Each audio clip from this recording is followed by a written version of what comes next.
भारत के प्रधानमंत्री की अध्यक्षता में केंद्रीय मंत्रिमंडल की नियमित अंतराल पर बैठकें होती है, जिसका उद्देश्य देश के विभिन्न क्षेत्रों के विकास को गति और बल प्रदान करना है। आइए एक नजर डालते हैं अगस्त 2024 के दौरान लिए गए महत्वपूर्ण कैबिनेट फैसलों पर। आर्थिक रूप से कमजोर वर्ग, निम्न आय वर्ग और मध्यम आय वर्ग की आवास आवश्यकताओं को पूरा करने के लिए सभी के लिए आवास के दृष्टिकोण के साथ केंद्रीय मंत्रिमंडल ने प्रधानमंत्री आवास योजना शहरी के दूसरे संस्करण को मंजूरी दी। यह योजना आगामी 5 वर्षों में शहरी क्षेत्रों में घर बनाने, खरीदने या किराए पर लेने के लिए 1 करोड़ शहरी गरीब और मध्यम वर्गीय परिवारों को वित्तीय सहायता प्रदान करेगी। प्रधानमंत्री आवास योजना शहरी के दूसरे संस्करण के अंतर्गत प्रौद्योगिकी और नवाचार उप मिशन यानी TISM राज्यों, केंद्र शासित प्रदेशों, शहरों को जलवायु स्मार्ट भवनों और रिजिलिएंट आवासों के निर्माण के लिए आपदा प्रतिरोधी और पर्यावरण अनुकूल निर्माण तकनीकों के उपयोग में सहायता करेगी। केंद्रीय मंत्रिमंडल ने कनेक्टिविटी प्रदान करने, यात्रा आसान बनाने, लॉजिस्टिक्स लागत घटाने, तेल आयात कम करने और कार्बन उत्सर्जन कम करने के उद्देश्य से भारतीय रेल में 8 नई परियोजनाओं को मंजूरी दी। परियोजनाओं की कुल अनुमानित लागत करीब 24,657 करोड़ रुपए है। ये परियोजनाएं भारतीय रेल के मौजूदा नेटवर्क को 900 किलोमीटर तक बढ़ा देंगी, जो 7 राज्यों के 14 जिलों को कवर करेंगी। इतना ही नहीं, इन परियोजनाओं के साथ 64 नए स्टेशनों का निर्माण किया जाएगा, जो 6 आकांक्षी जिलों को बेहतर कनेक्टिविटी प्रदान करेंगे। ये परियोजनाएं PM गति शक्ति राष्ट्रीय मास्टर प्लान के परिणाम स्वरूप लोगों, वस्तुओं और सेवाओं की आवाजाही के लिए निर्बाध कनेक्टिविटी प्रदान करेंगे।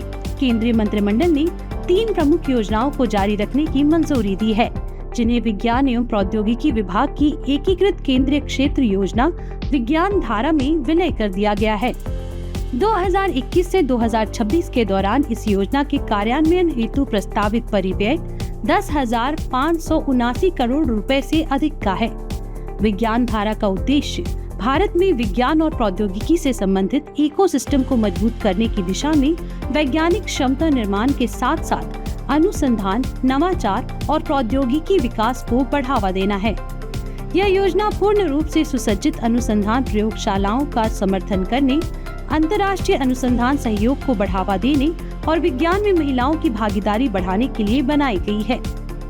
सेवानिवृत्ति को सुरक्षित करने की दिशा में एक महत्वपूर्ण कदम उठाते हुए केंद्रीय मंत्रिमंडल ने एकीकृत पेंशन योजना यानी UPS को भी मंजूरी दी है। इस योजना के अंतर्गत कर्मचारियों को सेवानिवृत्ति से पहले के अंतिम 12 महीनों में प्राप्त औसत मूल वेतन के 50% के बराबर पेंशन मिलेगी।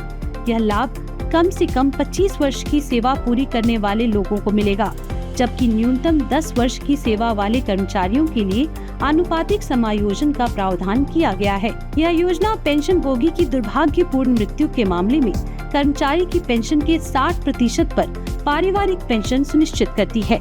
इसके अतिरिक्त यह 10 वर्ष की सेवा के बाद प्रति माह 10,000 रुपए की न्यूनतम पेंशन सुनिश्चित करती है। केंद्रीय मंत्रिमंडल ने कृषि क्षेत्र को मजबूत करने के लिए एक महत्वपूर्ण कदम के रूप में कृषि अवसंरचना कोष को नया रूप दिया है।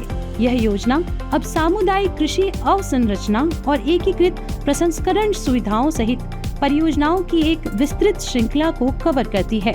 यह स्वच्छ ऊर्जा के लिए PM कुसुम योजना के साथ भी एकीकृत है और किसान उत्पादक संगठनों को ऋण गारंटी प्रदान करता है। वर्ष 2020 में शुरुआत के बाद से कृषि अवसंरचना कोष ने भंडारण क्षमता में उल्लेखनीय वृद्धि की है और 8 लाख से अधिक ग्रामीण रोजगार सृजित किए हैं।